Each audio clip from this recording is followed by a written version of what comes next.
All right, everybody, here we are for episode 35 of Now Showing with Mike and Wayne. This week, we're going to do something a little different in the opening segment. Wayne is going to talk about 3 Will Smith movies that he wants to mention, and I'm going to talk about the actor Idris Elba. Just a little different, so that way we're not worried about picking the same movies. It's not going to happen this time. All right, Will Smith, one of the biggest actors in Hollywood for a long time. Wayne, why don't you go ahead and get us started on what movies you picked for him?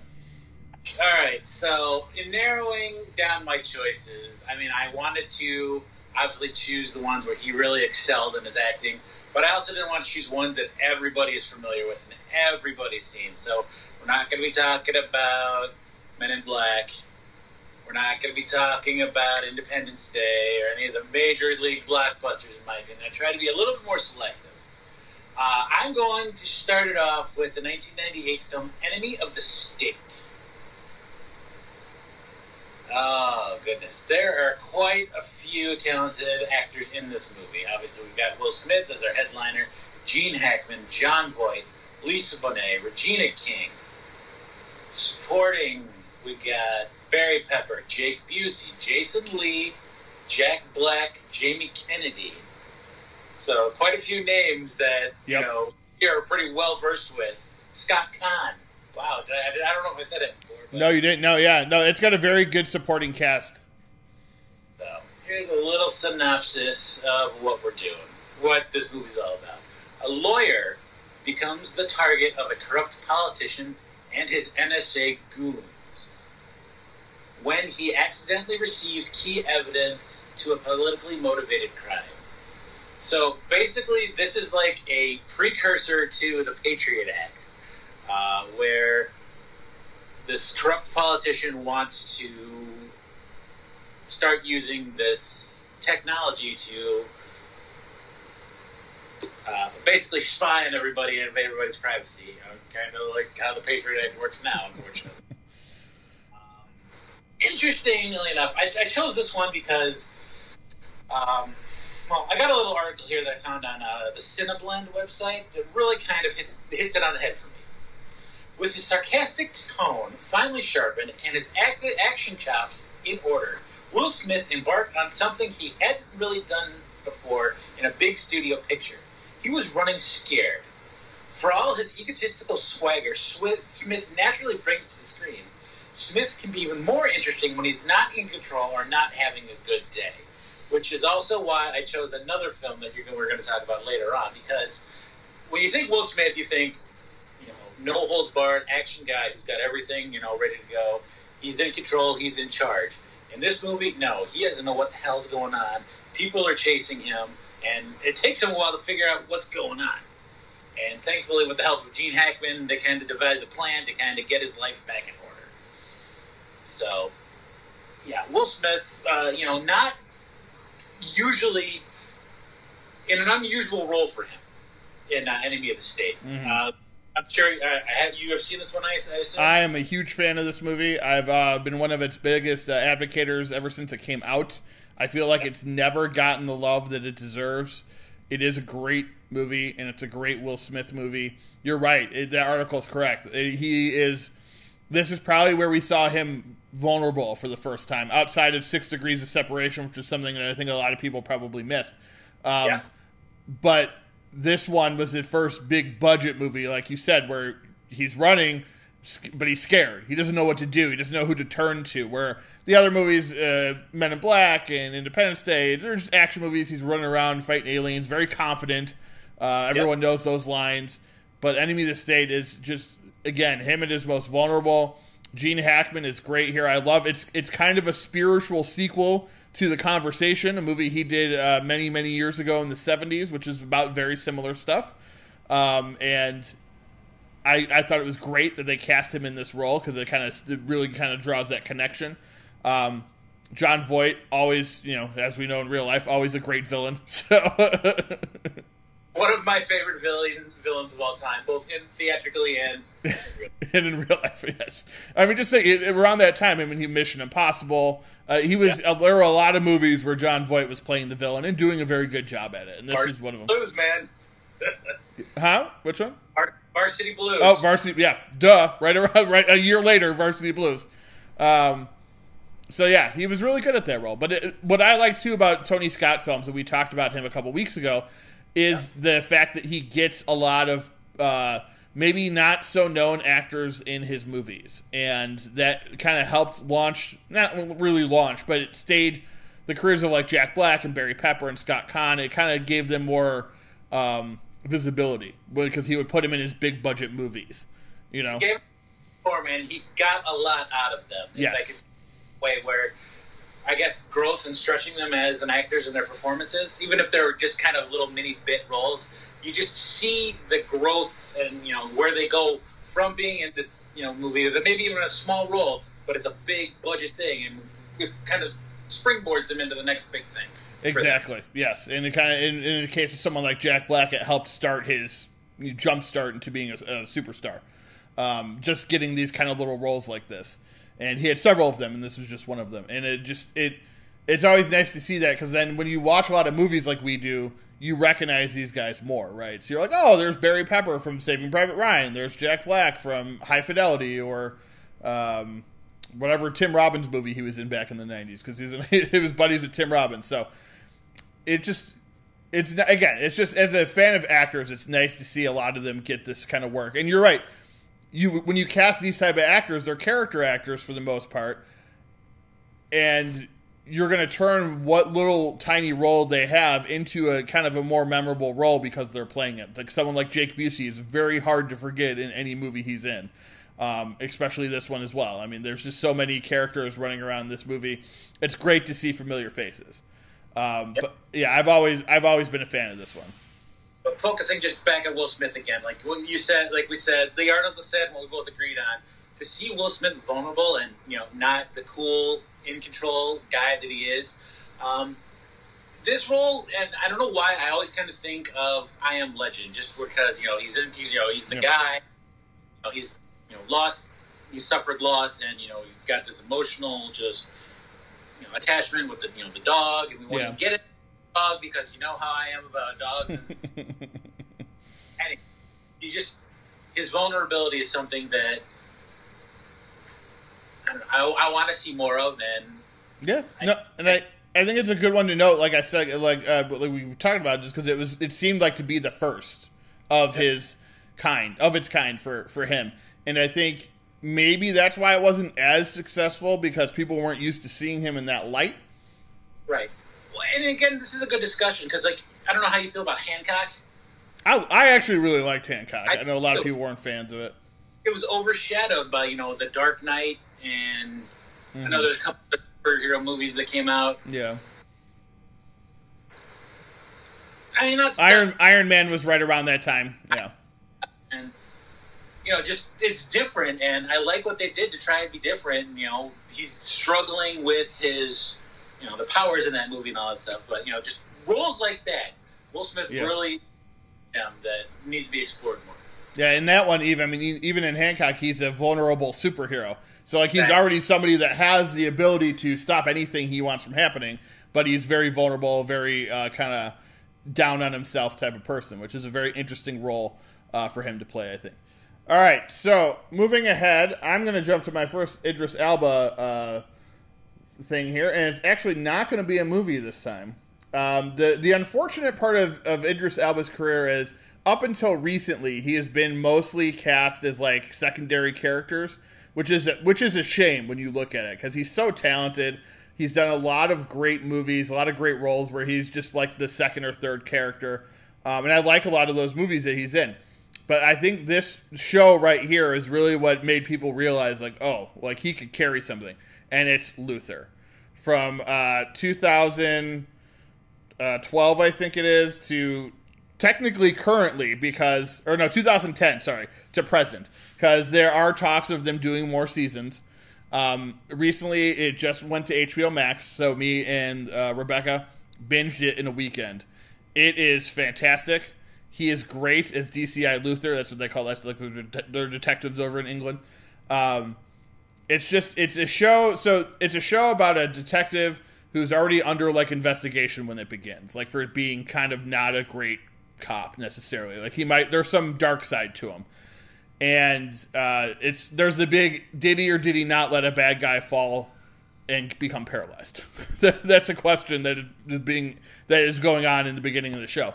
He then stumbles upon a murder of 2 adults, and their only surviving relative is the daughter, Alice. And she is a bit crazy. And so then there start to be questions of who murdered the parents. And it builds this big rivalry between him and Alice, which actually continues on throughout I think it's 5 seasons right now. But it's just such a great show. It allows him to go through kind of like all the range of emotions as an actor. And it gives him so much to do because he's the main character. He's it. There's obviously a lot of good supporting characters that come in and throughout all the seasons. But it's relied on him to be this driving force. And I think this show has led him to be cast in stuff like Suicide Squad coming out later this year. The Western, which I don't remember the name of, but it's hitting Netflix also this year. So it's going to be a big year for him and stuff where he's the main guy. And funny, Suicide Squad 2, we're doing Will Smith and Idris Elba. Elba not necessarily he's not taking the same role as Will Smith, but he's really taking the main picture. You know, when Suicide Squad 1 came out, it was Will Smith. Suicide Squad 2 is coming out, it's Idris Elba. So they were kind of interchangeable in the sense of their name being as which is nice to see. Because Elba, obviously, like I said, I think he's kind of had to fight to get to the level where he is at, where Will Smith, not to say it was handed to him, but very early on in his career was given a lot of opportunities that he was very successful with. Right. Well, I'm going to take it back to the early 2000s with The Wire and Stringer Bell. Yep. One of the greatest, series villains or just bad guys or it's great. But he really didn't get. I mean, he got the notoriety for it, but he wasn't like the star of the show. No, he wasn't. And I think with that show too, it wasn't. That show was more of a cult hit. It wasn't as big as something like I think Luther has. Now it's not as big as Sherlock, but I know it's been mentioned quite a bit. Like, I would say Sherlock's up here, Luther's, like, right under it. I mean, as popular British shows go. I know not everyone's seen it yet, but I still haven't watched Sherlock, so, I know how popular it is. I still haven't watched it. But I did, like I said, I have watched Luther, and I watched it recently, and I love the show. And I bring it up because I want people to watch it. I want people to go and watch it and enjoy it for what it is. It's a great cop drama, suspense, thriller. And it really shows, like I said, it highlights him a lot, which I thought was something very important for today, talking about his career. And some of the movies that, again, like what I'm going to talk about today are 3 roles that I feel like he was more the center of, instead of, of the movie, or at least close to, as opposed to some of his smaller roles where, yes, he shines in them, but he wasn't the lead guy. I am going through his IMDb page right now, and I'm like, oh, yeah, he was in that. Mm-hmm. I feel like an idiot right now just forgetting how many things he's been in. Like you said, that he wasn't the featured star. Yep. I read the name of the film, and I'm like, oh, yeah. Duh. And there's a lot, and I don't want to... And maybe that's somewhat of the difference here, too, with...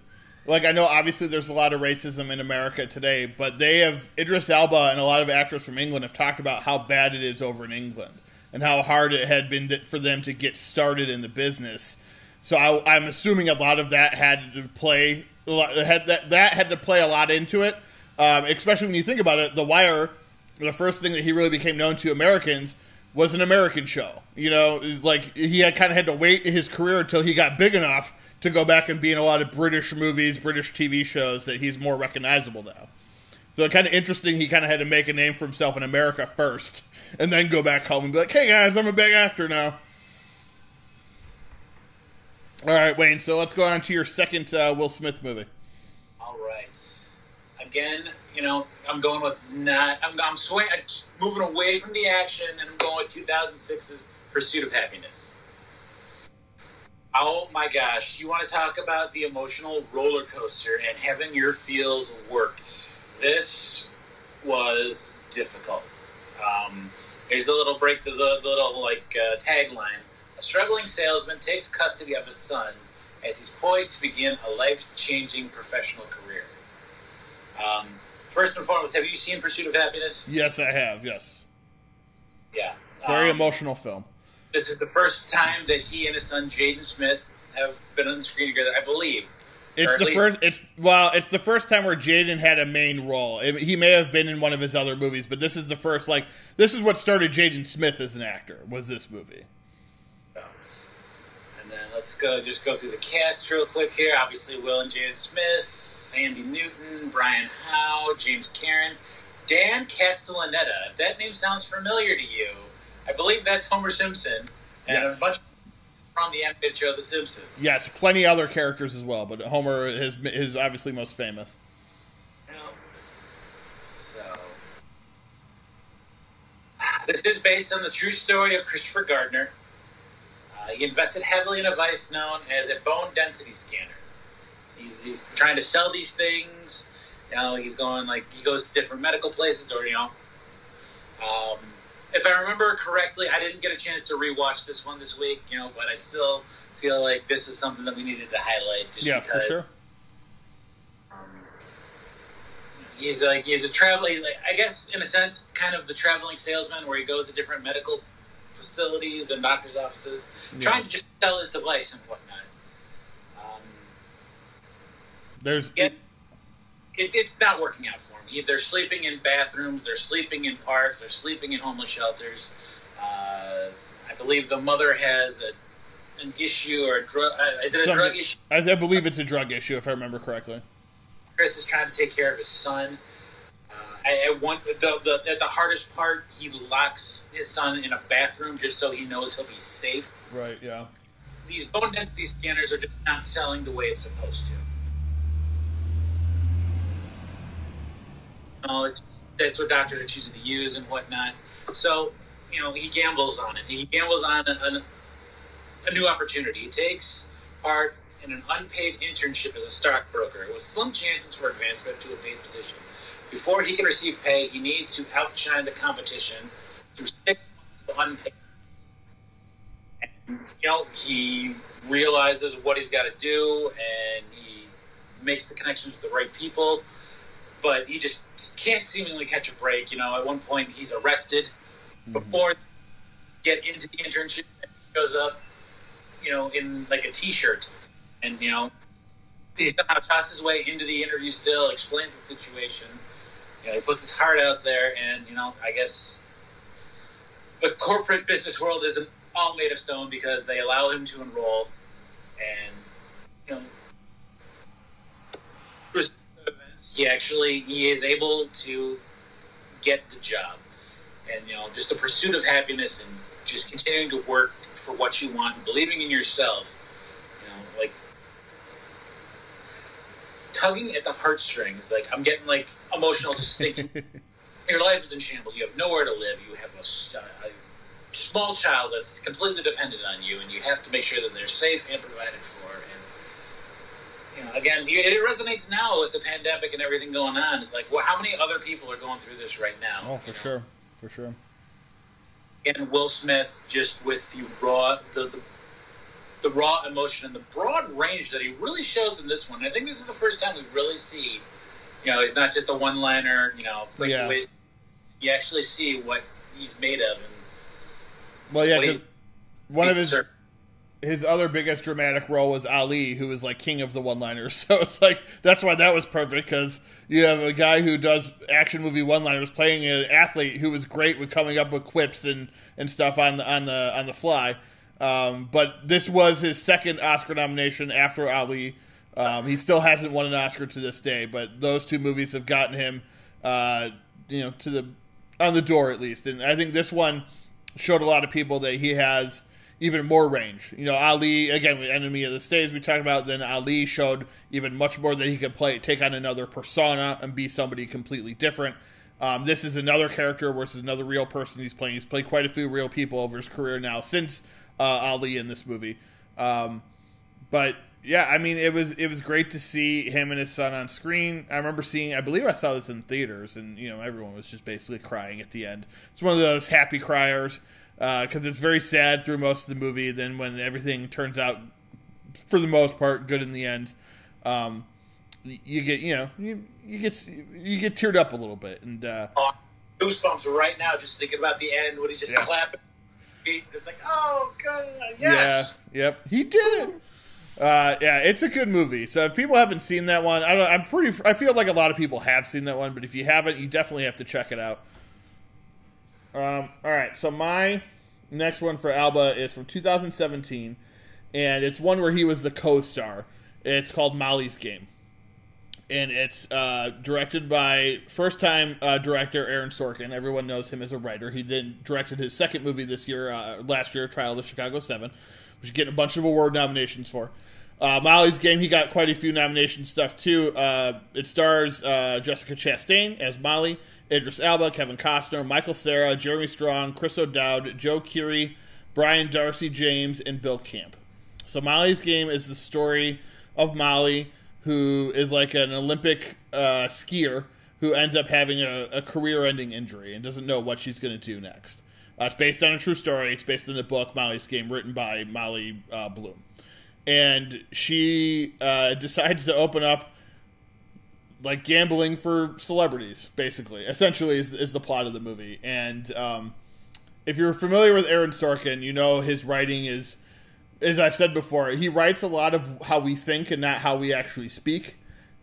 Which I think is a fun way to watch a movie because you get to see people say what they really want to say instead of what they normally would say in those situations. So it's kind of like a fantasy set in a real world almost when you watch an Aaron Sorkin movie. Think Social Network or Steve Jobs or Moneyball or Trial of Chicago 7. But Idris Elba, he comes in this one, he plays her lawyer. And he despises her almost as much as everybody else does until he gets to know her. And kind of gets to realize that not only has she had like a bum rap her whole life and the whole skiing thing, but then she's also been in a business which is dominated by men, which is the reason why most people are trying to push her out, is that she's a woman coming into this business making money. Now, granted, she is doing some illegal things, so that comes into play as well.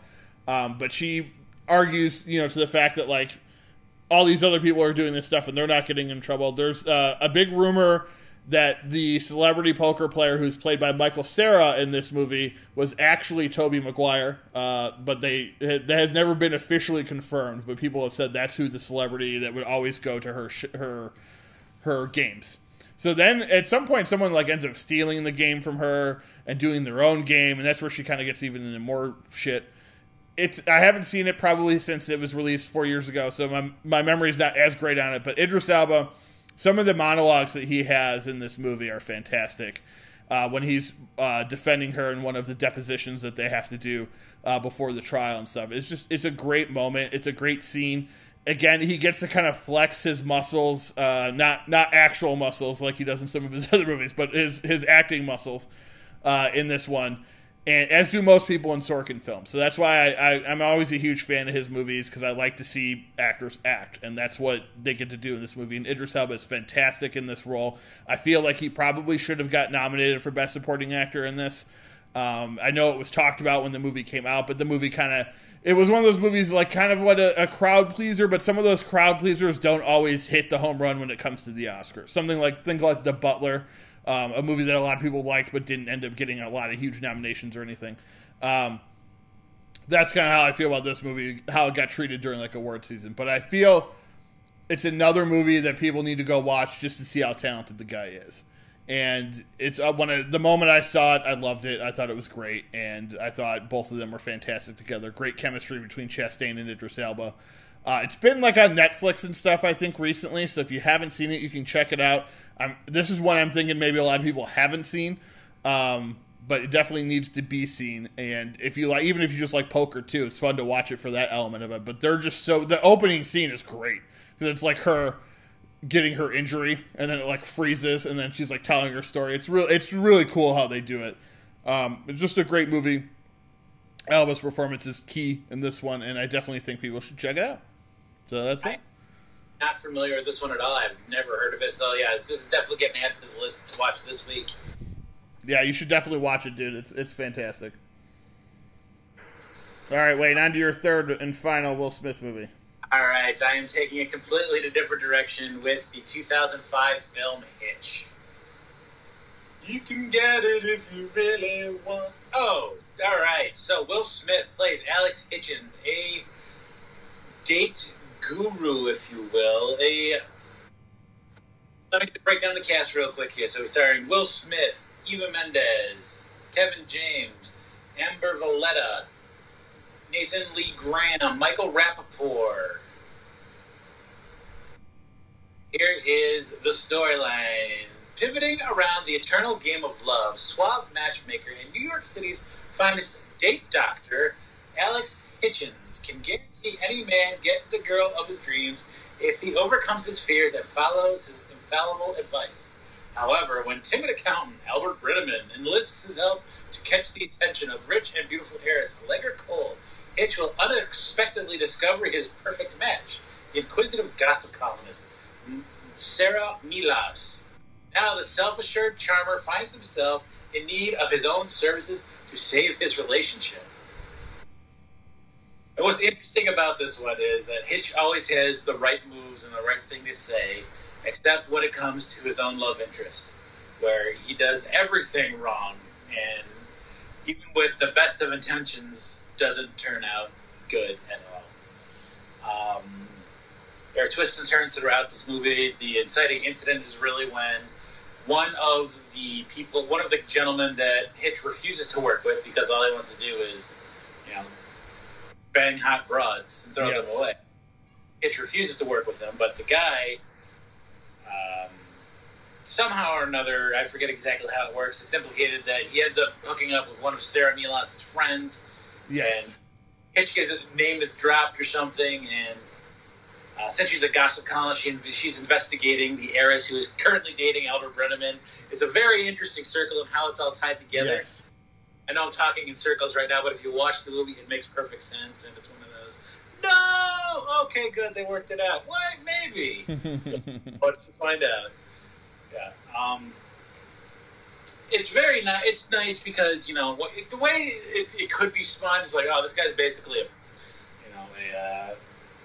a suave-talking way, teaches guys how to talk their way in a girl's pants, basically. But it's really not the case at all. He is a relationship guy. He only works with guys that are of character and, have a certain thing about them where they're not looking for booty. They're looking for love and a lasting relationship. Kevin Sussman, support character on The Big Bang Theory, is in this briefly. So I always enjoyed his little appearances anytime he pops up, so I was like showing him some love whenever I can. I remember watching this in the theater, and I was like, all right, cool, because this was actually a date movie. I don't remember exactly who I went on the date with, but I do remember this being a very excellent film. Just fun, quirky, romantic rom-com, if you will. Mm-hmm. The perfect date movie. Well, yeah, maybe not. Maybe not so much, but hey, it was fun. It was enjoyable. Hitch is the same thing. Like, I saw it in theaters, and I really fell in love with it back when I actually liked Kevin James. It was funny. Will Smith is perfect. He's very charismatic. Eva Mendes is great. I've always been a fan of hers. Their chemistry, I thought, was really good here. And it's a sweet movie, really, when you look at it. And I really enjoyed this one. I'm glad you brought this one up, because I think if people haven't seen Hitch, come on, get on the bandwagon. It's a fantastic movie. Again, it's just another role for Smith that, it's not just it's not a cop role or a role. It's something where he's able to use his comedy and his personality, but it's something we haven't really seen before. Yeah, for sure. All right, so I'm going to go on to my final Idris Elba movie. Definitely head over to IMDb, though, if you want to see some of his other movies. Check him out. Look out for him in Suicide Squad and The Harder They Fall later this year. And I'm sure he won't disappoint. So let me just try to get back over here. Here we go. All right. So in 2015, Netflix decided to start releasing movies.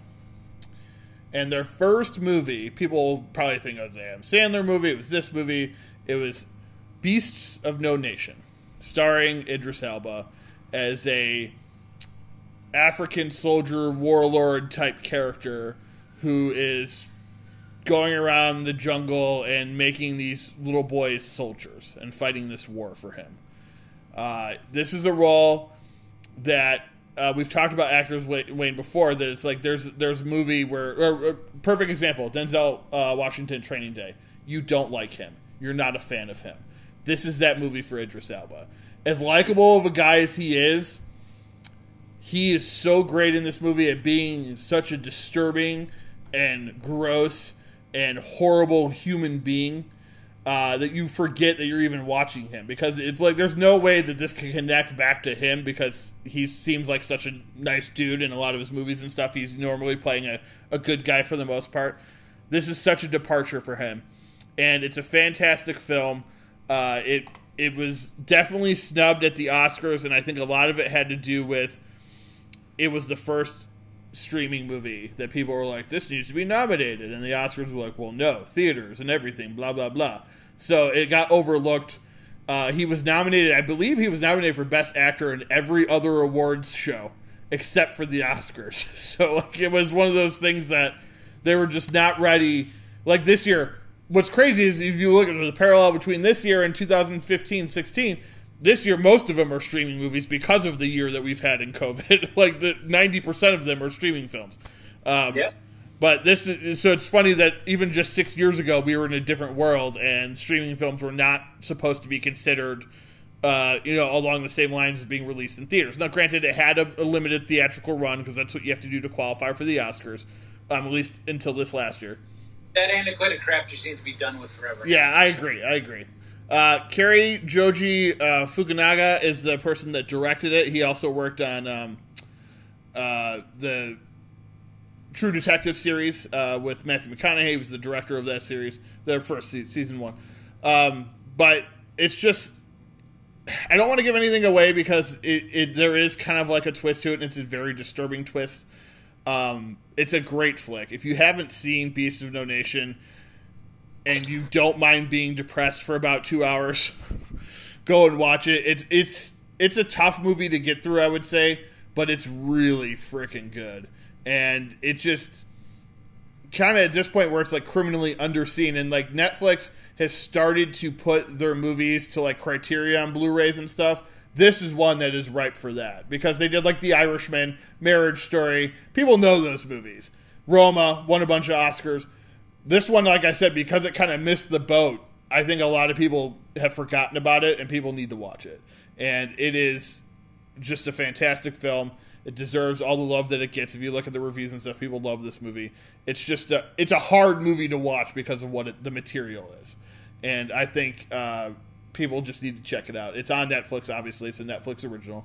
It's never not going to be on Netflix, as far as I know.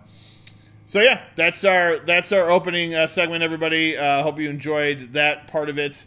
Will Smith and Idris Elba, 2 actors that we admire, and we think that you guys should go and check out their movies if you haven't seen them. And like I said, look out for Harder They Fall and the Suicide Squad movie, the second one, which is like basically a whole retooling with some of the same characters, directed by James Gunn, which I'm really looking forward to because I love James Gunn. So go ahead and check out those. Right now, we're gonna move on to our review of the week. All right, and this week we have another awards frontrunner. We've been kind of hitting the gambit on those because they've been being released mostly like online or streaming. You know what? I keep changing my mind, man. Every time we watch one of these, the ones that are nominated, we got some stuff this year. All the films that are nominated every year are usually really deserving, but I don't know if it's just because of what 2020 was. We are getting some of the best performances I can recall watching. Yes. I can't even be... I'm sorry. Go ahead. Well, before we give our opinions, let's go ahead and talk about what we're going to talk about. Talk about Nomadland, directed by Chloe Zhao, starring the lovely Frances McDormand, and basically a bunch of real people. So how this movie got started, I'll give a little background. Chloe, and I forget what her first movie was, her debut movie, but she was winning an award. I think it was the Independent Spirit Awards. The same night, Frances was winning for Best Actress for 3 Billboards. And they locked eyes, and they met up. They had a conversation. They're like, "Oh my God, we got to work with each other." And Chloe, I believe, Chloe had this idea, hey, I have this idea of just kind of showing rural America. throughout the country, and I think you'd be perfect for it. And they're like, oh, let's work together. And that's just how this happened. And so before she went off and shot The Eternals, she shot this movie with Frances McDormand. And it came out like film festivals before COVID hit last year, and everyone was already high on it. And it when it came out, everyone just started to love it. And they love Frances McDormand in it. And so it was great that we finally get a chance to see it. It had a limited theatrical release up until now. Now it is on Hulu. It is owned by, I think it's Disney because it's Fox. It's Searchlight Pictures now, not Fox 20, not Searchlight. It used to be 20th Century Fox Searchlight. Now it's just Searchlight. So it's owned by Disney. So all of Disney's normal stuff that's not kid-friendly goes to Hulu. Not that there's anything like super un-kid-friendly, but it's just a movie about adults. Kids would be bored during this movie. So it starts with Fern, and she is a widow who is basically lives in her van willingly and works at Amazon, the fulfillment centers during the seasonal times, and then basically goes back on the road again trying to find more work. She'd been living in this town Empire. This is Nevada, I believe they say, and that's right. And that was because that's where her husband was, like, wanted to live or whatever. But he's gone now. This is one of those towns that depends on the factory. Yes. They make in Empire, Nevada, and this is during the Great Recession in the late 2000s. Yeah, 2010, 11, I think it was when it took place. So. Yeah, since that's when the housing market went all up, nobody's building anything, so the sheetrock factory goes out of business. Everybody loses their job. I believe they had one of those scrolls that said like Empire didn't even get. I guess it lost its own zip code because everybody had to move and leave. Yeah. So a town anymore. It's just more like a county, if you could. So. Yeah. So we then get Fern. We meet some of the friends that she has at this job. We meet some of the friends that she has on the road, and they're all going down to where it's nice. And they're like, she never really has done this, but they're like, you should come down. It's warm. It's like Arizona, I think I want to say, right, Wayne? Is that correct? Yeah, I forget the name of the town. Quick something. Yeah, but so you go where it's warm. So she says no, and then finally she ends up like waking up one morning like really freezing, and there's no work near her. So she decides to take a chance, and so she gets in the van and she goes on the road to kind of just go somewhere different. It's kind of like I believe. Would you classify it that? As what? A nomad commune? Yeah, I know. So the movie is called Nomadland. It's because it's about nomads, which are basically people that just kind of wander the country and live in their vehicles or vans or RVs, and that's the only house they have. And some of them are doing it because they're homeless. Some of them, as you find in this movie, are doing it because they want to, because that's their goal in life is to live off the land, to kind of get jobs just to make money that you need, not to buy stuff that you don't need. Distrust of the government. Yeah, exactly. Everything's kind of on the DL. The jobs they take are basically mostly cash. They do have some, I think, where she's taken where that goes like to her debit account or something like that.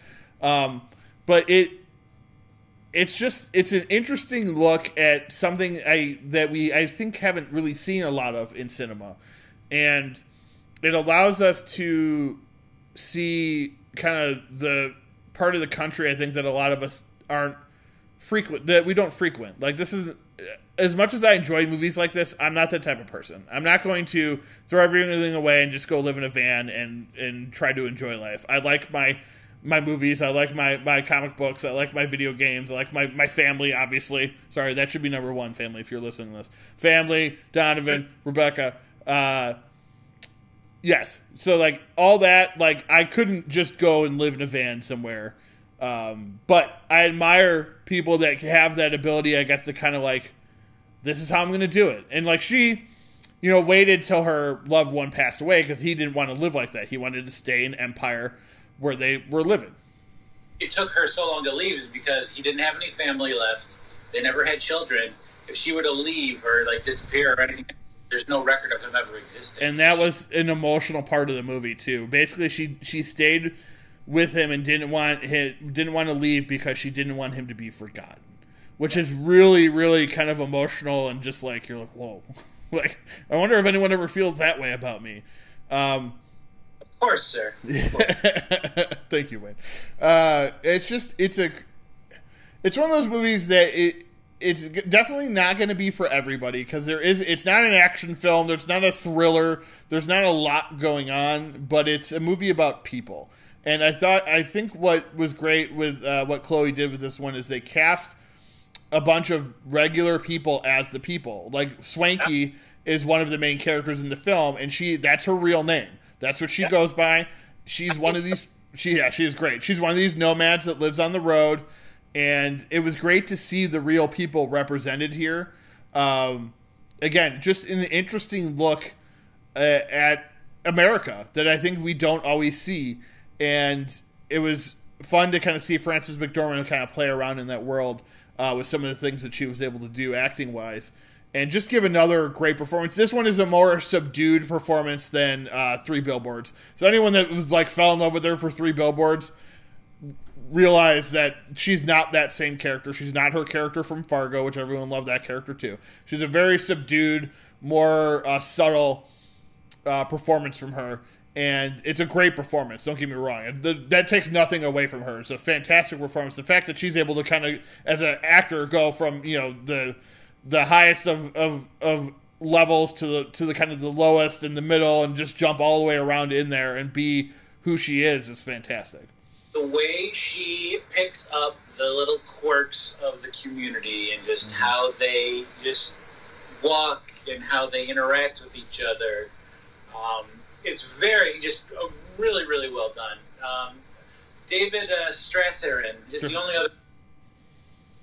I remember him from, you know, back in the 80s with 8 Men Out, where he played Chicago White Sox pitcher Eddie Seacott, and Good Night and Good Luck. There's so many things he's been in. He delivers a really interesting role for me here. Usually it's like, oh, look, they're going to fall in love, they're going to be happy, and they're going to move somewhere, and they're going to discover and work this stuff out. That's not what this film is about. It's about companionship, and we'll see down the road. It's not good. It's never goodbye. Yep. You know, obviously, if you're familiar with Into the Wild, that film, you know, I think that's actually the same town that the Campus visits. That or it's around that area where like they have to work together, and you know, I'm not using this right now, so you take this. Hey, do you have one of those I could borrow? Like the lighter exchange, and then she meets up with that guy again, you know, a year later or whatever, and I remember you. Yeah, and that's relationship that these people have. So yeah, that was interesting too. Yeah, when they met up again for the second time, I thought that was fun. The cinematography wasn't great, like it wasn't dazzling, but like the locations that they chose and the places that they shot at really like captured me in a sense. Like, well, you know, I think the redwood.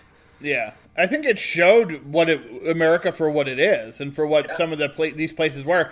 While maybe they didn't always look like beautiful through the lens necessarily, I think the lens was great. It was just it's what those places looked like. Some of the places they were at. This wasn't Into the Wild where she wanted to go be one with nature. So we weren't seeing like a lot of great big trees and mountains and stuff like that. We were seeing where these people live, right? So I mean, like we do get the rocks, which I thought was a really cool place. But it was funny because she kind of just makes fun of it. Like, oh my God, look at all these rocks. Like, it's not like, she's not there to take it in as like this beautiful thing. Like, he wants her to see it because that's what he thinks it is. And she's just kind of like, oh, like it's a bunch of rocks. So, you know, with that being said, I thought the cinematography was great. But yeah, you're right. Like, these places aren't showing, they just aren't, I think, what you would normally like think of great places to look at necessarily. It was great to see her have these interactions with the people that were there that ended up becoming the cast members. I thought, like I said, I think that aspect of it was really cool. Just getting people to be themselves on camera and throwing her into their life, essentially.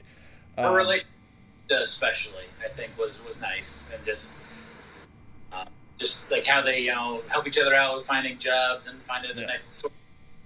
I will backtrack a little bit. You know, David, I think, definitely did want to pursue a relationship with her because he wanted her to go with him and stay. He did, but I do think you're right, though. It wasn't necessarily about love or romance. It was about companionship, and I think he was just lonely. And he wanted someone to share that with, which there's no harm in that at all. She just realizes at a certain point that that's not, like, when she's talking with her sister. Like, she feels horrible and, like, being around normal people.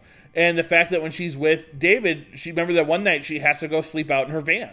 Like, she can't sleep in a normal bed. And that's just what she's accustomed to. Now, for me, I wouldn't be able to poop where... basically 2 feet from where I'm sleeping. So, or 2 inches from where I'm sleeping. She has a toilet in her van, people, if you're not catching on. Kind of gross. That grossed me out, but I was like, all right, whatever.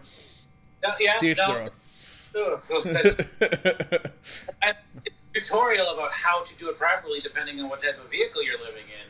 Yes. And... yeah, I mean, I would have to have, like, a camper, I think. I wouldn't be able to do it. Like, she's doing it in, like, a work van, which just wouldn't work for me. I'm just gonna I'm a little pampered. I need like a bathroom. I need obviously I need somewhere to put my contacts in, so I couldn't like wake up every morning not knowing exactly where I'm going to do that. But this isn't me we're talking about. I'm a giant wuss when it comes to outdoors and nature and stuff like that. And it's not as appealing to me, but I do like watching it on film. And what's other interesting is we're talking about one of the big events in like the country's history. The Great Recession, when people lost everything. Mm-hmm. And they're forced to, do what they got to do to survive. And, this maybe, I drew parallels to the Grapes of Wrath, the Dust Bowls of the 1930s, I believe. Yeah. Mm-hmm. So it's just like,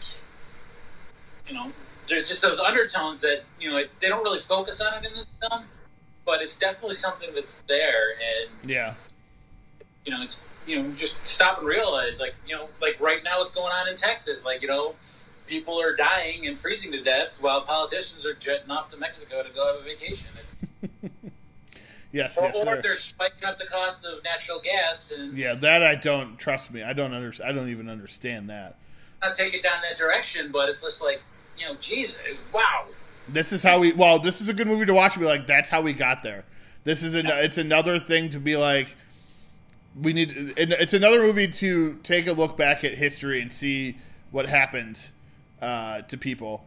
And even though it's a new movie, it's a brand new movie, they do a good job of showing like what it was like, and not much dissimilar than what it is today. And especially the fact that so many people are still unemployed and still looking for work.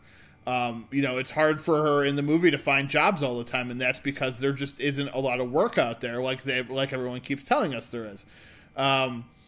Bootstraps. Yeah, pulling yourself up by your bootstraps. So it's a really great movie. It's a great drama. I want people to watch it, but I want you to go in understanding that it's a movie about people, and it may not make you feel good necessarily by the end of it, but it will make you feel things, I think. And I think it's a great performance from Frances McDormand, and she's never been better, as she's just been giving out great performances her whole career, and seems to only be getting better. So I don't know. But she is great here. David Strathairn is the only known actor in this film. His son also makes an appearance as his son, James, which was a nice little cameo at first, because when I saw him, I was like, wait, that guy looks a lot like David Strathairn. That has to be his kids. And then I looked it up, and I was like, wow, great casting. Yeah. I was like, oh, it is his son. So that was cool that they had that in there. But just a really good movie all around. Watch it on Hulu right now.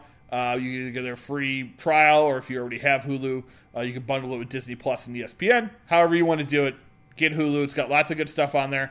That's where all of Disney's like R-rated stuff and more adult stuff's going to end up going anyway. So yeah, just check it out. Obviously, you heard what we thought about it. We both really liked it, enjoyed it. Looking forward to see where right now it's leading the pack at the awards shows, the wins and stuff going on right now, followed by Soul and Minari at number 3. Obviously, it's weird because Soul, talking award stuff, like Soul's going to win the best animated feature most likely. That's really the only category it's going to be in. So yes, it's winning all these awards, but it's winning mostly animated awards. Another great movie, though. Check out lots of great streaming movies to watch right now. So if you're still sitting at home trying to wonder what is out there to watch, listen to our podcast. Every week we basically pick a new streaming movie for the most part that is available. So check this one out on Hulu, as I've already said a bunch of times. We're going to move on to our next segment. The only death there was this week that at least Wayne and I would know is Vincent Jackson, the wide receiver of the Tampa Bay Bucks. They're still trying to figure out what happened. Very sad story. 38 years old, only our age. Crazy. Just retired from the league a couple years ago. Just sad. Very sad. Died in our former hometown of Brandon, in one of the hotels over there. So hopefully they'll be able to kind of figure out what was going on there. Could be CTE, could be alcoholism. Those were the rumors. Family wasn't sure about that, but that's the rumors that were going on. I had the pleasure of meeting him last year. Very kind, very down to earth. Actually, had a conversation about why we were there. Really nice guy. Yeah, this one hit. Yeah. The first interaction I know of a famous. I've had an interaction with a famous person who was no longer with me. Yeah, so. Yeah, it's crazy. Crazy how it's again like, and I forgot how young he was. Like that, he's basically our age. I think he's your age. Because he was 38 now, so I won't be 38 till May. So yeah, just crazy. You're very young, too young. Sad, but we'll move on to our next segment, Awfully Good or Just Plain Awful. And this week we have another Jim Wynorski special. He is the director of Deathstalker 2. You got special rights there. Now he comes to us with the return of Swamp Thing. I love me some Dick Durock. One of the biggest things about these, I think, is this. Well, no, I was going to say this is one of the first ones where we had like a big name person in there, but that's not true because this Heather Locklear making an appearance. Yes. Was it 1988, 89? 89, I believe. Yeah. Pre-Melrose Place. Yes, pre-Melrose Place. It's the sequel to the 1982 somewhat cult classic, The Swamp Thing, directed by Wes Craven. A lot darker and more horror-centered than this one. This one is very campy, very much trying to be the superhero movie, I think, of the time, and wanting it to be more kid-friendly. And watching this, I felt like it was trying to be Batman from the first Batman movie in a sense. Or dark, but still kind of, it's okay, kids, check it out. Yeah, everything's still fun, kids. Looks like a giant lady part.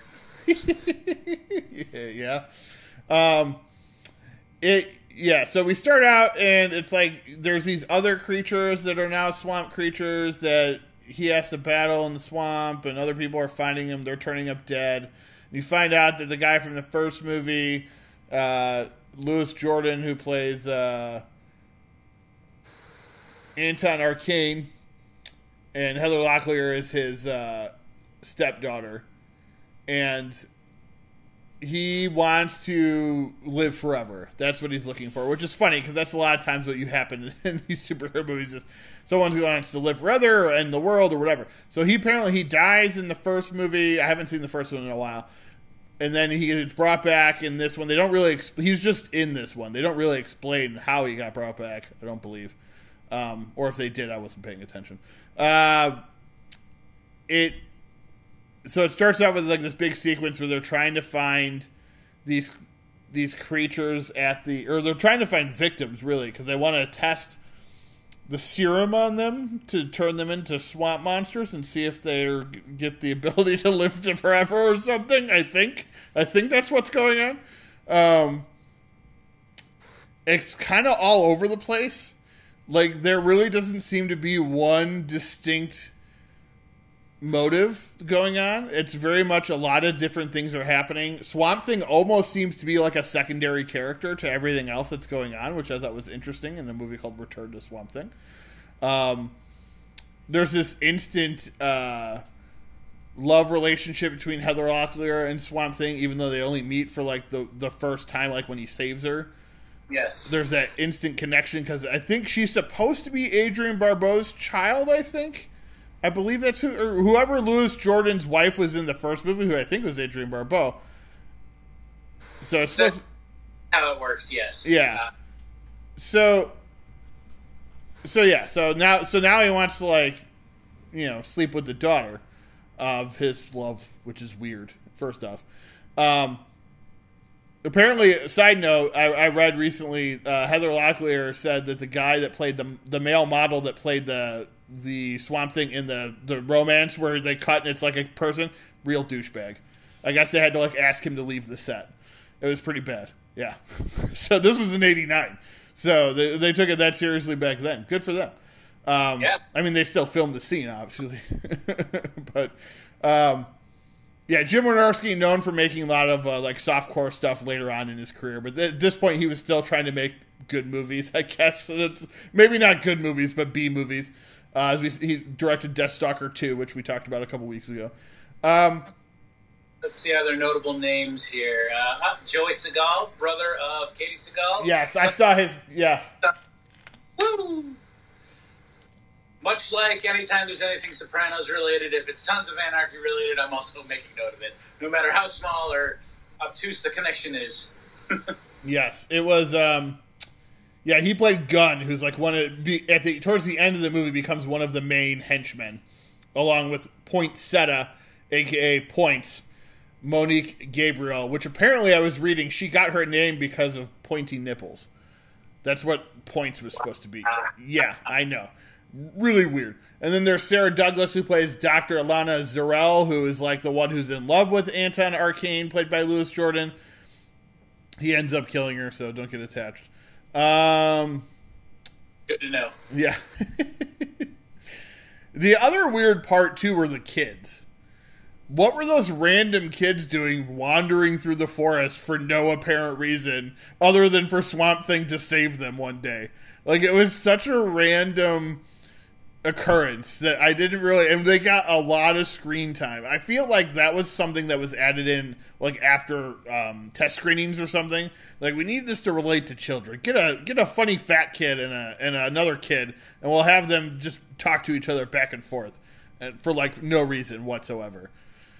I was expecting the one kid to start doing the truffle shuffle or something. Seriously, well, because of course, the fat jokes it's a fat kid, so they have to do fat jokes. Which is, yeah, you got any ho-hos? No. Got any ding-dongs? No, ate those. Like, he ate all the food. Yeah. All he had was apples left. Which was, although, yeah. Ugh, who wants to eat apples? I give a shout out to when the two hillbilly dudes with the moonshine are trying to harass Heather Locklear's character. Yes, yeah. FBI, Charles Bronson, the Chicago Bears. Chicago Bears. Sorry. No, it's okay. It was, yeah. It's an interesting movie.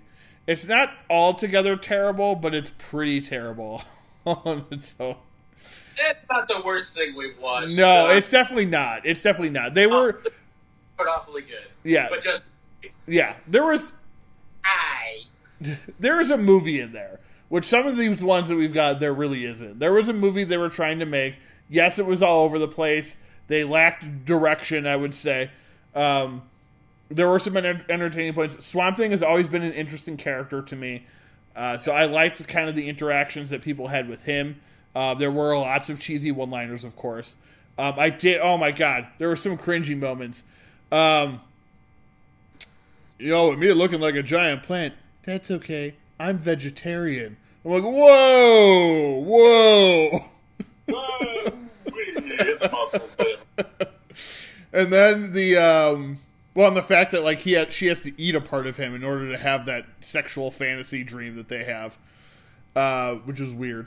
And then the other part where she's talking about where Swamp Thing goes, he's like, yeah, like, this used to be like a plantation, like owned by slave owners and lots of slave people on here. And, it's just a shame. She's like, well, it's a shame that they couldn't appreciate the beauty. I'm like, it was where slaves were held. What beauty were they supposed to appreciate? I'm like, who the hell wrote that line? There were some weird moments that I was just like, wow, like, okay. But yeah, it's one of those movies. Do you need to watch it? No. Can you? Sure. It's on Amazon Prime. Get some beers involved. Maybe a friend. Maybe have a friend on Zoom. You guys watch it together. You'll laugh probably. There's definitely some really cringy moments. Some really not like funny, but not supposed to be funny moments. They also went gun and points, whatever name, pointy nipples. When they were about to like get it on, and then all of a sudden it got interrupted. Like I was like, really, you guys are about? There's like a fight going on in the other room, and you guys are about to like get romantic here in the middle of that fight that's happening next door to you. It's just a weird movie. It's a weird. The UFC's on, but hey, how's it going? It's a weird piece of history, I think, when you look at cinema. It definitely is something that I knew existed. I just hadn't watched it. So when I was going through like stuff the other day of like what we should do this week, it popped up like, oh, let's watch that one. Now my plan was to watch Swamp Thing and then watch this one. I just didn't have time, so I only watched this one. I do still want to watch Swamp Thing again. It's been, like I said, it's been a while since I've seen it. I was probably a kid last time I saw it. But this one, like Dwayne said, it's awfully good. Mostly, it's some plain awful parts in it. If you want to compare it to other DC movies, it's kind of, I guess. It's not as awfully good as Catwoman. I will say that Catwoman was more awfully good. That's not in Catwoman's category. It doesn't get that high. All right, so we're moving on to what we've watched this week, and then we'll get on to wrapping up the show. There is something I want to talk about a little bit that we'll go into. But let me just talk about a few of the things that I watched. I'm just going to mention this again. Ted Lasso is amazing. Everyone needs to watch Ted Lasso. I talked about it last week. I'm talking about it again. I posted about it this week. Watch that show. All right, movies I watched. Saint Maud is a new, like, kind of psychological horror thriller on Epix. They bought the movie. It was made by A24. It was supposed to be out last year. It came out in England and everywhere else, but it didn't come out in America until like a week ago on Epix only. So I got Epix for a month. It's $5.99 for a month. I got to watch it. Really cool movie. I really liked it a lot. It's one of those like, did certain things happen? Did they not happen? It's kind of what you believe. It reminded me a lot of like Frailty. Just a really kind of cool movie. It's going to be something like The Witch, though. People are either going to love it or hate it. It's not one of those like, oh, it's okay. It's going to be a lot of strong feelings, I think, one way or the other. I'm in the love it category. I thought it was really great. Also very short. So if you're just looking for a quick watch, too, it's like 88 minutes or something like that. Really good. After Midnight is another one that it hit Shudder recently. It's a monster movie. It's an indie monster movie basically about a relationship. This woman leaves her husband. The moment she leaves, a monster starts appearing at his doorstep and like scraping and trying to get in his house every night. His girlfriend's or his fiance's brother is like, "You're crazy. It's probably just a bear or something." And the guy's like, "But what animal would?" There was like cat food and stuff on the porch. He's like, "What animal wouldn't eat the cat food and would just try to scratch at my door?" It's really, I don't want to give anything away because it's a newer movie. It's really creative, and it's disguised as a monster movie, but it's really like a relationship drama, which I thought was a really interesting take on it. The monster trying to get in the door? Huh? His wife is the monster trying to get in the door? No, there is a monster. It isn't like some psychological trick they pull on you, which I thought was cool, which when I put my review up, I said that. I'm like, don't worry, it's a monster movie, so there is a monster involved. It's just, the monster is also real and can also be a metaphor, I guess, at the same time. And it leads to some really great scenes. Jeremy Gardner is the director here. He directed another movie called The Battery, which I have yet to watch, and it's supposed to be really good. This one was fantastic. I really highly recommend it. Justin Benson, who I've talked about before, Benson and Moorhead, they're directors I really like. He's in the movie and helped produce it. Bria Grant plays the fiance. She's really good in it. It's just when I look for genre movies like this, I want them to be interesting. I want them to make me think. And that's what this movie did in a very short time. It was like an hour and 25-minute movie. And it really makes you put in the work of like what your expectations are of this movie and then what it gives you are different. So for some people that may not be a good thing. For me, it was a good thing. Like I really liked what I got out of this film. And it was very charming at the end too. And also gory, which is great, and just an interesting movie. It's called After Midnight. I can't remember. I'm pretty sure I mentioned the title, but it's After Midnight. It's on Shudder right now if you haven't seen it. Okay, so the next one I saw, Wayne, this one is one I've been waiting to see. This is called Psycho Gorman, or PG Psycho Gorman. Psycho Gorman is like a, think like My Pet Monster, or whatever those movies were back in like the 80s that we had, or Little Monsters with Fred Savage. It's like that, but a gory horror film. So this little girl and her brother, she's a real psycho. They find this coffin in their backyard, and it has this stone, and they take the stone out. And Psycho Gorman then ends up being kind of resurrected. He's this alien monster who was shunned to Earth, buried, forgotten about, and he like threatens to make them bathe in their own blood. But she has this crystal, and she's like, because they find out that the crystal controls him. So then she starts using him as like her pet. And they end up obviously developing some sort of like relationship where they're like, he actually cares for the family, but he is a mass murderer. That's what his thing is. Like, he destroys planets. So there is a great twist to it at the end. I don't want to give anything away. I love this movie. This is everything I was expecting it to be. It's crazy, weird, strange, gory, bloody, hilarious, funny. It handles everything. And there again, and I put it on social media, one of my favorite lines in the last fight of a movie. He says, "Not my hunky boys," and I don't want to tell anybody what that means because it'll give it away. There's something in it where something happens and he's upset, and his response is, "Not my hunky boys," and it's a great line, and it really like leads to like the big moment in the final fight. It's just such a crazy movie. When this movie comes out, it's out to rent or buy right now.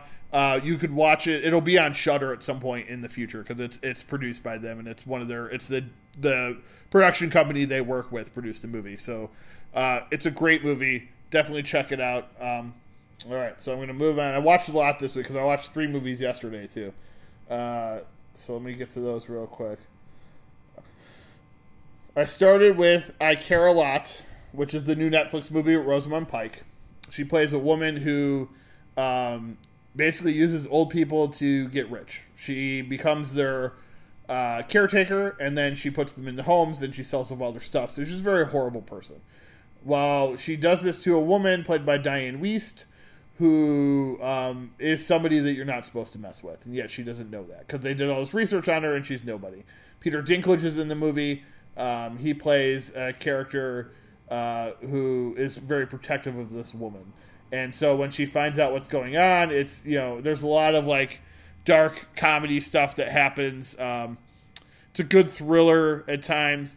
It's not great all the way through. It's good all the way through. There are some hiccups, I would say, but overall her performance is fantastic. You're supposed to hate her, so people are like, I hate her so much. That's the goal. Like, you're not supposed to like her. It is a dark comedy. It's not a comedy because I saw someone, it's not a comedy. Like, it is. Dark comedies are harder to define sometimes because not everything makes everybody laugh. I was chuckling quite a bit. Now, I'm not laughing out loud like I'm like when I watch like Anchorman or something, but I'm getting some good dark laughs there. Peter Dinklage is fantastic. Macon Blair has a small appearance in this movie as an actor I really like. Does a lot of horror movies. He's doing the new Toxic Avenger movie with Peter Dinklage, so I'm excited about that. But yeah, good, decent movie you could find on Netflix. She was nominated at the Golden Globes for her performance for Best Comedy. The next thing I watched was also Netflix. It's called Red Dot. It's a Swedish thriller about a couple that goes to look at the Northern Lights in Sweden, and all of a sudden they see this red dot appear on them, and it ends up being from a sniper rifle. So they basically, it's kind of one of those survival things. There's some nice twists and turns in it. It's decent. If you're looking for something just short and quick to watch, it's a good like hour 25 minutes or something like that. So it's a interesting movie. It's in Netflix's like top 10 right now, I believe, of movies and overall, I think. And then the last one I watched was probably my favorite of the day, and a movie I've been waiting to watch is Tenet, directed by Christopher Nolan, starring John David Washington and Robert Pattinson. Just crazy, awesome, cool, weird, bizarre. If you really just pay attention, you don't need to watch it more than once. I know people have said, like, oh, you got to watch this movie more than once to get it. You don't. You can get it on the first watch. You just have to pay attention. If you're not paying attention, you're going to miss some things. They do a good job of explaining everything to you, I think. Lots of, everyone knows Christopher Nolan. Lots of crazy sequences. This one is about inverted time. So it's like time travel, but having the time actually go backwards. If you've seen the trailer, everyone should know that a lot of things move backwards. It's a really crazy movie. Great twist at the end. I really liked it a lot. Kind of wraps itself up very nicely. That one you have to either rent or buy right now. I own the Blu-ray because I bought it when it came out on Blu-ray like 2 months ago, but I just watched it recently because it is 2.5 hours long. So I wanted to make Huh? What is the name of it again? Tenet. Tenet, okay. It was supposed to be the big one released that was going to save theaters last year, and because theaters still weren't really open, it wasn't. It was released, but not to make a ton of money, which is what they were hoping for, obviously. But still a great movie. It came out on Blu-ray around December. If I get a chance to see it in IMAX someday, I might, because it would definitely look cool, I think, in an IMAX screen. All right, Wayne, that's what I've watched this week. Anything else that you want to talk about? No! Let's see, what did I get into? Let's see. Well, yesterday, as I was doing laundry, I saw that Goodfellas is back on Netflix, so anytime I get an opportunity to watch Goodfellas, I'm watching Goodfellas. Still working my way through both Forensic Files and Cold Case Files for my life. I am slowly making my way toward the end of Dexter. I am almost to the end of season 6. And I'm going to recant what I said. Overall, I'm enjoying the series. Just, some people say, well, some seasons are great and some seasons are awful. It's like, I haven't disliked the season this watch at all. So I know season 7 gets a little weird and, the ending is sus. But,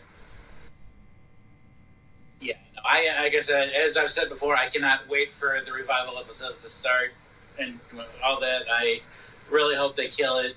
I know that the first showrunner is coming back. Nice. Yeah, come on, Dexter. I'm watching Cougar Town a little bit here and there when I just need a laugh. I wish I would have paid attention to this back in the day when it was actually, airing and whatnot, but it gives me a chuckle, so I enjoy that as well. Yeah, that's what I got going on. Cool. All right. Also, familiar with the show Letterkenny? Yeah, you were talking about it last week, yeah. Okay, yeah. I don't know if I forgot if I talked about it. It's so weird, and I don't know. It's another one that you got to have the specific sense of humor for it, I guess. But I do, and I'm working my way through that still. So cool. All right. So we're gonna move on to news. I do want to talk about real quick, Wayne. Martin Scorsese in the news a lot this week. Wow. He had an article for a magazine come out where he wrote about the state of cinema, and he's not wrong. And our friend Neil Vandenberg here, I'll read because he Instagrammed us, so I'll read what he said here. Hold on, I gotta be able to find it first. Oh. Neil. Tremendous artist, and if anybody watching this needs to check out his art, because yes, follow our friend Neil Vandenberg because his art is fantastic. So Martin Scorsese came out and said that he doesn't like the word content and feels that the word content has made studios, and it's more in the sense of studios, because what it does is it makes studios not at least seem not to care how good the content is. They just want more of the content. So I think in that sense he's correct, because it really has kind of devalued it a little bit in the sense of what you get for mainly like streaming purposes. Like they'll just take anything as long as people are going to watch it. They don't care what it is. It's content. And that's where it's kind of drifting over into the cinema aspect of it, I think, and that's what he's upset about. So what I said before is that he's not wrong. All the industry cares about is money, which is true. So they go to the next thing that will make the money. Whether it's Marvel movies or the next big streaming service, they don't care. What I do like that he mentions is the opportunities for filmmakers that may not have careers. So this is something that is important, I think, to me and a lot of viewers of genre cinema, like horror films and little weird thrillers like Psycho Gorman. Those movies are getting a lot more pub right now because the industry is kind of in shambles because of coronavirus. So it sucks that the big movies aren't coming out, but movies like that, Spontaneous is a movie I've talked about from last year. Love and Monsters, a movie I still haven't seen, but is one of those movies, are getting a lot more love. Freaky, because there's not much else to talk about. So we're talking about these other little gems that are out there that in a normal year, yeah, we would have talked about them, but it would have gone away by the time the next Marvel movie came out, which, don't get me wrong, I love the Marvel movies. Everybody that knows me knows that. I'm always waiting for the next big Marvel movie. Cannot wait for Black Widow. But what he's trying to say is, I think what his main point, too, was that we need to make sure that we protect the cinema and we protect the movies that need to be remembered. And he's not wrong. There are plenty of movies out there. He's made it part of his life's work to go back and protect old films and make sure that they don't get forgotten about. So this is another message, I think, of what he's sending. Of course, when you make a message like this, a lot of young people, oh, he's an old dude, he doesn't know what he's talking about. And it's like, it's Martin Scorsese, everybody. He kind of knows what he's talking about. Yeah, it's like, shut your mouth. Yeah, exactly. This is where we go, shut your mouth, young whippersnapper. You don't know what you're talking about. They're probably older than us that are saying it. But it's just one of those things that it's a weird time we're in right now because we're seeing the transition from theatrical to streaming. And while theatrical will come back, it's going to be different. It's going to be a different landscape. Movies are going to be, I think, out shorter times. And that's kind of what he's trying to help avoid. He wants people to go see movies in the theater, and I agree that we do need to go see movies in the theaters, and we will once we can, or once we feel safe enough, Wayne. I know our state doesn't do a great job of protecting us, so it's hard for us to feel safe going back. But I think another thing that I wish you would have mentioned, too, was COVID has saved the drive-ins. So that was another kind of art form or way to see cinema, maybe even more grindhouse-style cinema, that was going away. And with COVID, we've seen the rise in drive-ins go back up. Drive-ins have reopened. It has saved the drive-in. It's saved the drive-in community. It really has. And that's something I wish he would have talked about. But it's really aspect of the drive-in too. I'm gonna just want to real quick. Like, there weren't a lot.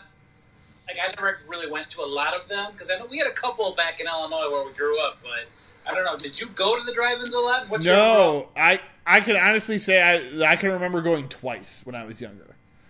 Mm-hmm. So and I know which movies too. Yeah, I've gone to a couple. Like, we have one down here in Florida that's within a half hour's drive, and it is straight out of the 1950s with its setup and everything. And I really dig it, honestly, because I'm isolated in my vehicle, so I don't have to interact with people if I don't want to. But if I do, there's a snack shop right there. I can get out, go talk to people, and communicate. So it gives you options. I'm in an air-conditioned controlled vehicle that I can set the temperature at. I can adjust my seat to whatever I want. I'm really digging the driving experience. Yeah, it's something I've always liked. It's just we never really did it. I went twice when I was younger, and I could tell you it was The Mighty Ducks and Captain Ron was the one that I was like 7 or 8. And then when I was a little older, I went and saw Twister and Eraser. So Twister, the tornado movie, and Eraser with Arnold Schwarzenegger. That is a great combo right there. Yeah, it was a great 90s combo. It's funny because I went with the neighbors across the street. The guy I was buddies with, he liked Twister more. Me and his brother liked Eraser more just because it's very violent, action heavy. But yeah, those are just things I think that I wish he would have talked about. But he did make a lot of good points in there. You can go and find his article and read everything word for word. I think his concern again is not streaming services necessarily, because obviously he's working for streaming services.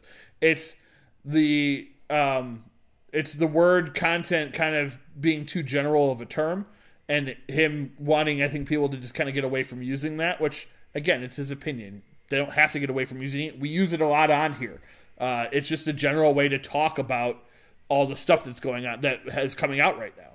And I think that's part of it, too. It's funny because movie-wise, we really aren't getting as many movies as we used to theatrically. Now, maybe we're getting more non-theatrically than we used to, but theatrically we used to, because they all used to go to theaters back then, there were hundreds more a year theatrically than there are now, because studios are taking less chances these times. And so it's interesting to see, like, I get, like, I know we have to preserve cinema, and that's something I'm very, like, that needs to be done. So I kind of get where he's coming from. I just think there needs to be more of a happy medium, and people like him and Spielberg need to realize that this is the trend that it's going, and movies are still going to be seen in theaters, but they're going to be on home video and streaming a lot sooner than they used to be. And that's how some people are going to see them for the first time. And you just you have to be okay with that, because people that like to watch things from home are still your fans. You know what I mean? Like, they're still fans of your artwork, of your art and your music and whatever you put out. They are still fans of it, even if they like to experience it within the confines of their own home. Some people are just that way. And why should that be a problem? I don't get what the whole, like, hubbub is about it. You know what I mean? Yeah, I don't know. It's a weird thing, and I think, like I said, it's a weird time we're in right now. I think he was just trying to point out something that he doesn't want people to forget about. And while, yes, I think it's a very valid statement, and I believe, and I agree with him, there is a way to do both, I think, and have it both ways. And I just think that the studio, once theaters are open and people are going again, they'll be more willing to talk, because right now there isn't much of an option. So, the whole Warner Brothers thing put everybody in a tizzy too, because that was, not how they wanted cinema to go this year. But Warner Brothers made a decision based on the market and what they thought they needed to do right now. So, and those of us not going to the theaters are taking advantage of it. All right. So, on to the news portion. Wednesday Addams live-action TV show from Tim Burton is going to go to Netflix. Jesse Plemons teaming up with Leo and De Niro and Scorsese for Killers of the Flower Moon, which will be on Apple Plus TV. It's a movie. Train to Busan, American remake in the works from director Timo Tjahjanto, who I'm a huge fan of. How do you that an American remake, though? I know, but with him involved, he's not American, so there's that first off. So English language remake, I guess. Timo, I'm a huge fan of Timo. I've talked about him on here before. May the Devil Take You, A Night Comes For Us, which both are on Netflix and are both amazing. I'm excited. This will be his first American movie, so I'm excited to see what he does with it. It's a shame it has to be a remake to Train to Busan. Obviously, it'll probably have a different name, because that's very specific to that area in South Korea. So I'm sure it'll be called something else. Yes, bro. Well, it can't be called Train to Hillsborough. We know that much. So, yeah, I know. People, first when you hear remakes, people are obviously upset. And he's been on Twitter trying to kind of, like, temper people's, like, anger. Like, hey, just relax. Like, we've got great, he's like, I love the original. We've got great script writers on this one. It's going to be entertaining. Let's see it first. And that's how I am with remakes. Always see the movie first before you shit on it. If you're going to shit on it, that's fine. Watch it first, though, at least. That's my opinion. Yeah, that's like people who give their opinions on the article before they read that. They only read the headline. Right, exactly. Joaquin Phoenix to star in Ari Aster, director of Hereditary and Midsommar's next movie, Disappointment Boulevard. Tom Hardy to star in Gareth Evans' next film, Havoc, for Netflix. Gareth Evans directed The Raid, which is a couple of the actors from that were in Night Comes For Us.